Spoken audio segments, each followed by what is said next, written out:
وكأنك للوهلة الأولى تعتقدي إن هذا شوربة عدس أو رز وعدس. لا للأسف، هذا الشيء كان زمان يعملوا حاجة اسمها عدس مغروف.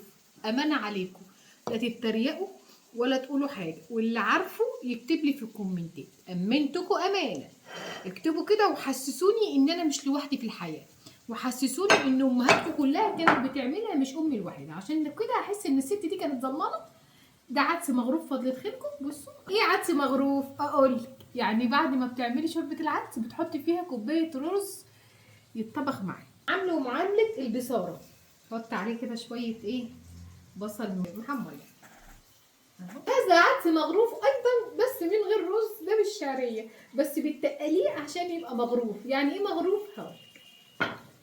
ده بتحط له حته سمنه بلدي كده، السمنه دي هتوديه في 3. تاكليه معاه ايه يا بنتي؟ يا نشوى شويه بتنجان بالخل والثوم، مش مسقعه، بتنجان بالخل والثوم، بيض متدحرج بالسمنه البلدي. اه والله سمنه بلدي بلدي زي المعلقه دي، بطاطسايه محمره، حته لفتايه من اللي انت محدقاها. ما الفرق بين يا نشوى العدس العادي والعدس الشوربه؟ ده ممكن تاكليه كده بالمعلقه فضلة خيري. بسم الله الرحمن الرحيم.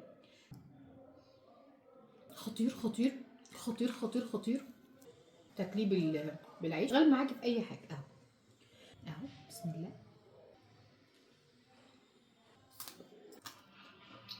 فنجانيه. اي واحده بتعالج النحافه تعالي بيت اختك مفتوح لك. شوفي بقى اما تيجي الساعه 2 بالليل نقوم انا وانت جعانين نضرب لنا بصلتين خضر مع شويه عدس مغروف، واضربي الدنيا طناش اكنك بتحلي. بعد ما تحدقي حلي هنا.